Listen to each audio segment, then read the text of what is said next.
I'd like to ask Eugene Tan about the 30% deviation rule. Because even if the electoral boundary is how you delineate and stuff, the 30% deviation rule gives a lot of playing gap for how to maneuver the boundaries and stuff. And I think there's a big issue about representativeness with the 30% deviation rule. How do we address this issue? Is there any way as citizens we can ask our MPs, to be more representative? Correct. I mean, one of the things that puzzled me was why the opposition didn't pursue this matter, during the current term of Parliament. The 30% deviation rule means that, you see, how the EBRC divides, I think as most of you know, is that they work on a ratio of 1 MP to about 26,000 voters, right? And so there is that 30% deviation, right? So a SMC could be, 30% higher than, or a GRC could be 30% higher than 26,000 times how many, or 30% lower. I think that I've written before that margin is just too big because you could result in a 6-member GRC having the same number of voters as a 5-member GRC, or you could have voters who are underrepresented and voters who are overrepresented, right? Because if you have a small constituency like Potong Pasir, right, 17,000, 18,000 voters, they have 1 MP, and then you have Bukit Panjang or Sengkang West, which now has 39,000, and they also have 1 MP, So I agree. I mean, the deviation rule needs to change, and I think it's something which, under the current system, the Prime Minister has to take the lead, in directing the EBRC to work on a smaller deviation rule. But I think pressure needs to come from the ground, and MPs need to take it up as well, whether it's opposition or NMPs. For me, the larger point here is this. These are technical issues, right?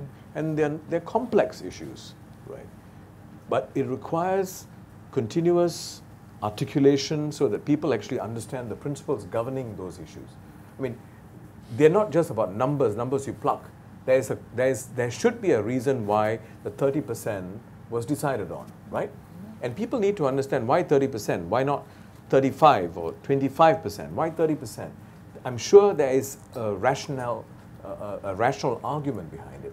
But if people are not, if this is not persuaded, people are not persuaded by it, and there's not enough discourse on it, then my concern is it could lead to cynicism or even conspiracy theories and so on. So some of these things need to be explained, articulated. It could be laborious, but this is the job of government. Yes? In the view of not self-censoring, I'm going to ask a very simple question. Why do we have to redraw election boundaries every election?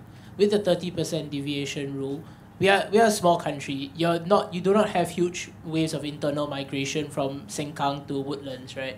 So why are we actually having this conversation?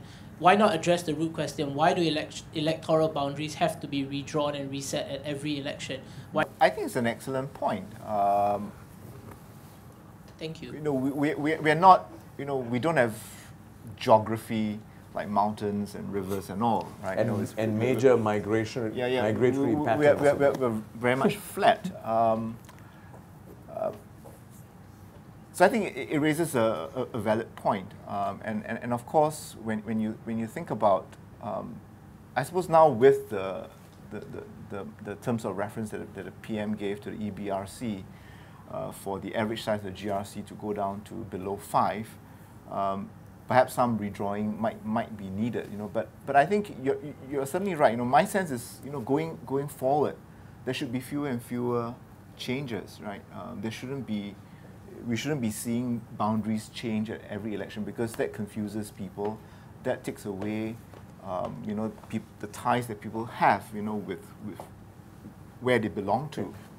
Just to wrap up this part of the conversation, would you say that there's actually nothing wrong with having a review, but it does not always have to result in a major redrawing? A review is always good, just for a committee to come together and ask some important questions. Is there anything that requires us to do some changes? The answer could be in the end, no, there's no need to change again, it. it comes down to transparency. There may be valid reasons, right? So, for example, new towns being towns, built, especially during the time where Sengkang was undergoing a major transformation. Those were valid reasons, right? Yes.